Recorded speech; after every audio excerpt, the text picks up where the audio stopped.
Yeah, so, fuel leak.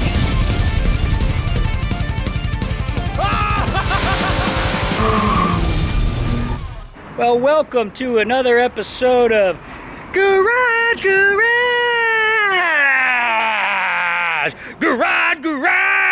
We got a very special episode of Garage. Unfortunately, Dan is busy building race cars and stuff, so we're gonna take over for this episode of Garage. The boys decided that we needed a wrecker for the yard to basically either pull wrecked vehicles out for our Burnyard bash events, or let's say if somebody sucks and they're not getting as rowdy as they should, to basically be the old-timey thing where they pull people off stage because they're sucking. And we got this.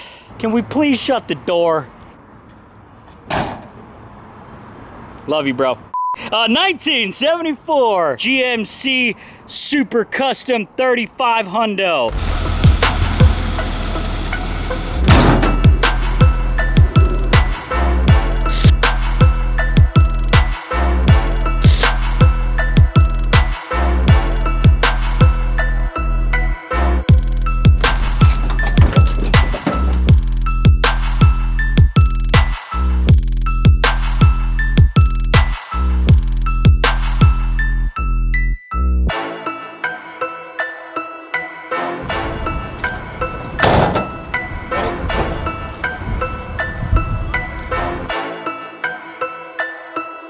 So you see why I was basically tasked with fixing this heap, because I've been working on one for the last year.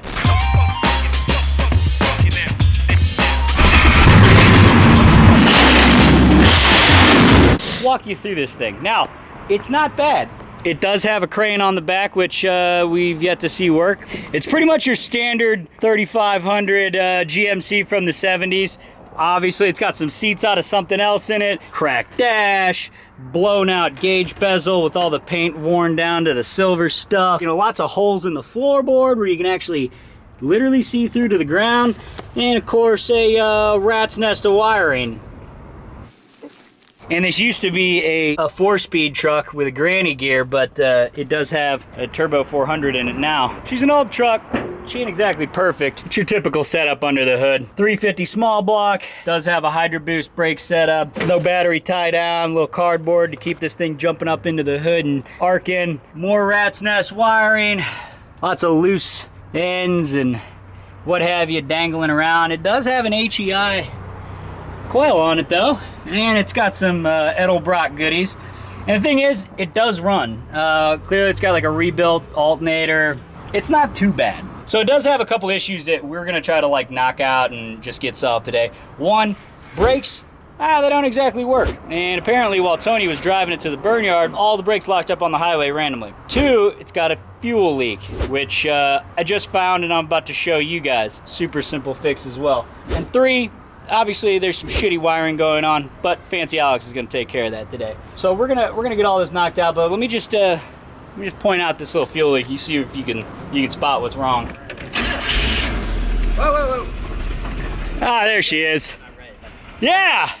So, fuel leak. Probably a bunch of gas spraying over a bunch of shitty non-insulated wires that are kind of not even butt connected together, but more or less twisted and then electrical taped on. Isn't exactly good. So here's what we're gonna do. That's an easy fix.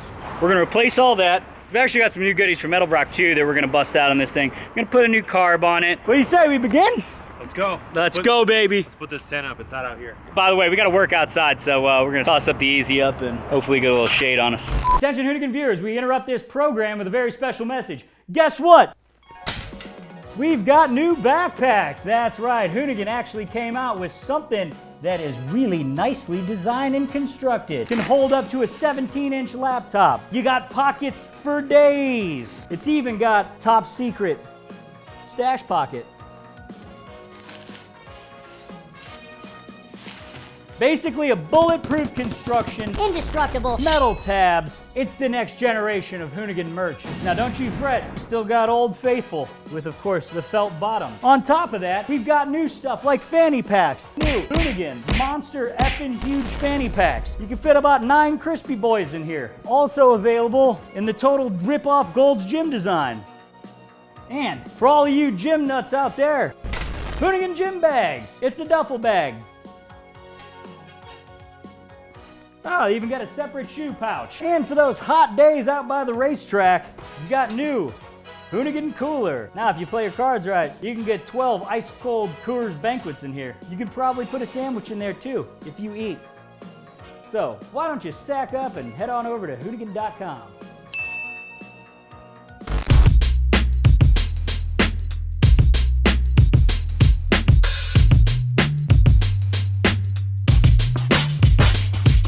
All right, let's go over some of these parts we got shaking here. Now, we're keeping it simple. Here's the thing, you get an old truck, you get an old car. If you want to just drive this thing and you want it to work, if it ain't broke, try not to fix it. Now, we are replacing the carburetor. We had an Edelbrock carburetor on there already. It was looking pretty old. Don't want to deal with rebuilding it or anything. So we went and just picked up a new one. They're pretty affordable. And as we found out when we were out in Ohio, we stopped by Summit, we put one of these on our Oldsmobile that we picked up for the Woodward Dream Cruise. Didn't tune it, didn't touch it at all, ran perfect. Obviously we got a new filter, we got our gaskets. So we got some extra parts here just in case you needed them. I didn't know the condition of everything, so we just went ahead and got them because you know what? When you don't have these and you realize you need them, it's a real pain in the ass to have to go back and get it. But new throttle linkages and a linkage extender, parts for the kickdown cable, new studs, and then new hard fuel line kit. So this will all be nice. Now, we did get some new calipers and some new brake pads. We may get to these today, we may not. But for right now, we can get this carburetor on. All right, first things first, disconnect this battery. Last thing we want is sparks flying when we got fuel. Jesus, look at this. Look at this wire job. This is the cool thing about old Chevy 350s. Like, you can do the most hack job stuff on them and they will still run pretty much forever.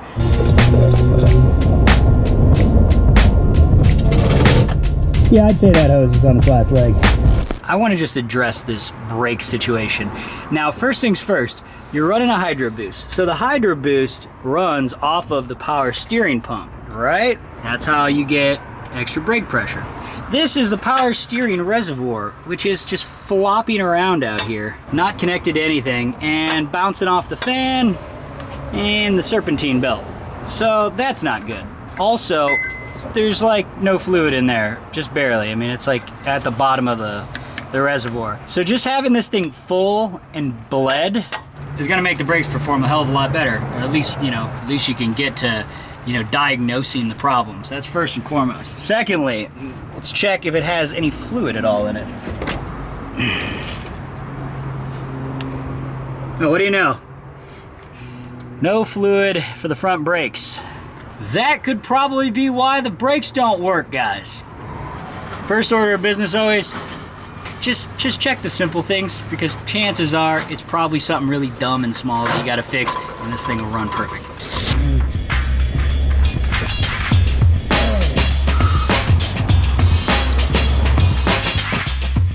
This thing has an Edelbrock manifold on it, so I'm gonna clean that up a little bit, just so we don't have to take everything out, like the distributor, and you know, just deal with all that. Old shit.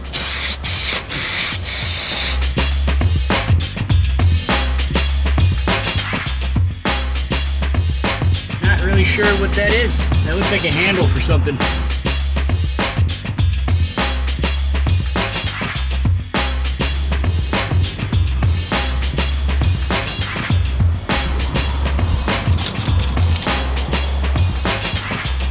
So we got these little vacuum plugs.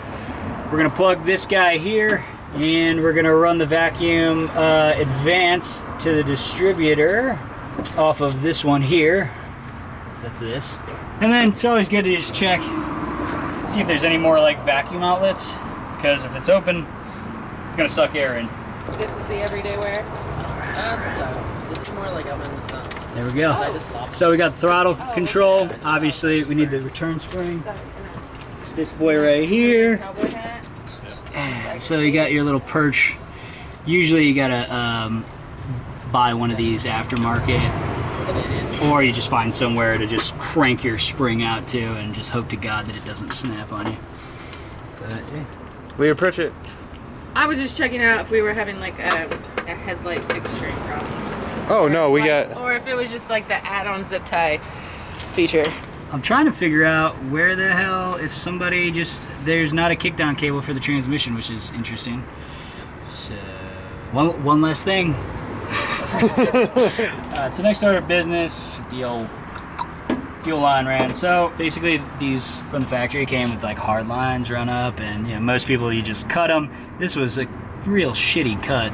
So we're gonna cut this, make it a little neater, and then we're gonna run some line. We're gonna run this inline fuel filter, which obviously isn't broken like the old one. And then after that, we got one more thing to plug up and we're good to go. There we go. All right, if you're running fuel on, like especially injection, if you're not doing like AN lines, you wanna use this type of band clamp because it seals all the way around, whereas these tend to just do a really shitty job. I use this down at the pump, make sure it seals hard to that line, since we don't have a ream on it or anything, but I think the rest will be fine. Filter right there. Cut this, guys. 2 carb, so make sure your flow is right. See that nice fit.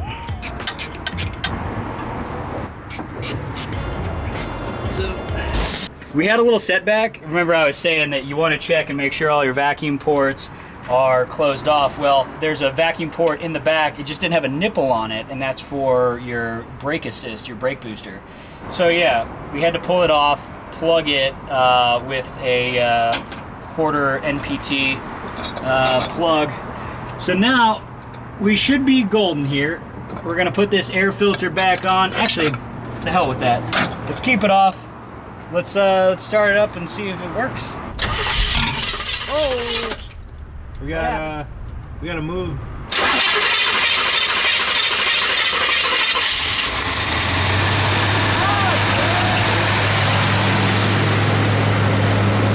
Look how smooth that thing runs now.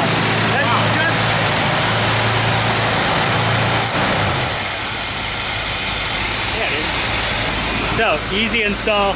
But yeah, that's like an hour. It's an hour straight out of the box, no tuning really necessary, at least to get it running and everything. We shut this thing down and we'll start addressing the brakes now. You saw what happened with that power steering canister, right? How it was like basically sitting on the serpentine belt. This is like the last thing you want flopping around when you're driving down the highway. So I don't know why this isn't bolted down, but that's dumb. I don't like it, but this is our obvious bet. I'm gonna bolt this right here. It's got a threaded nut welded to the back of it. So can bolt this in right here. Then we're gonna fill this boy up because right now there's about this much power steering fluid in it. Optimally, you'd want this in a straight up and down line. But for the time being, we'll get this plumbed in. We'll get this bolted here, we'll fill this up. We're gonna check the brakes because I have a strong suspicion that with just enough power steering fluid, the brakes will actually work perfect. Okay, so luckily we had a bolt that does fit the thread, so we're gonna do it the right way. The little things. Little things. Okay, so now this is nice and tight on there. We didn't use a zip tie like a bunch of jabronis. This power steering fluid is like really thick. God, I hope somebody... Is it really power steering fluid? Dude, I hope so. Did you open that fresh? Nope. Oh, buddy. Dude, look at that. Put your finger in that. Just...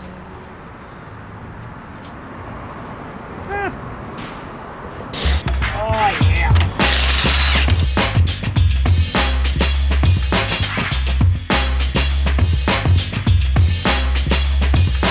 Run this hose off the nipple. Kyle's gonna pump the brakes and we're gonna watch all the air bubbles come through this son of a bitch. Okay, Kyle, pump them brakes. All right, hold it all the way down. You starting to feel any pressure build? Not so much. Okay, and hold all the way down. All right, this side's good. That's disgusting. A lot of air. Keep it pressed. Press it all the way down to the floor. I'm all the way down. A lot of air, a lot of pumping. Okay, pump that. Since they're 2 separate circuits, right? We bled the front because there was obviously no fluid in there, so figured we'd be pushing a bunch of air in by putting the new fluid in. This side was fine. It bled chill, but man, all the air wound up coming out of that side. So now the brakes are nice and snug feeling. So now we're gonna try to drive it again. Godspeed. Hopefully we got some brakes. Yeah. Ooh. Okay, feels good.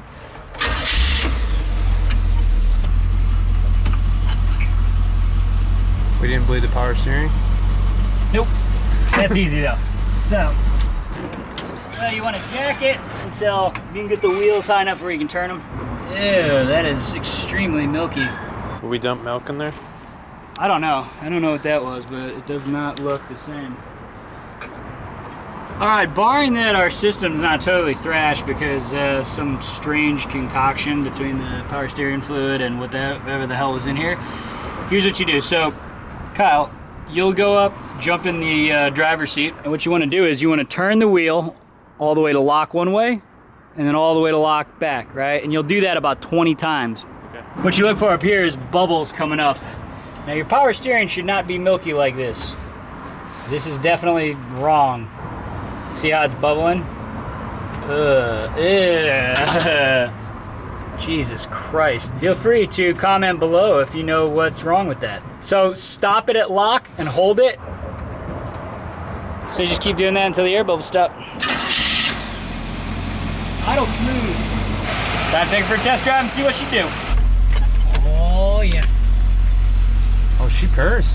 All right, we're gonna do this. She stops.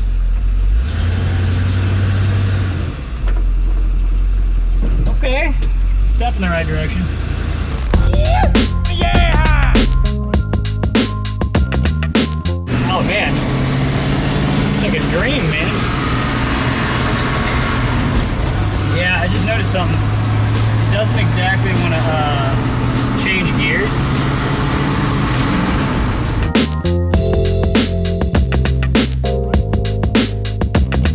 Well, there you have it. She runs, she drives, turns, stops. That ain't gonna be perfect, but it's an old truck. With a few hours worth of work, she's purring like a kid. That's a wrap!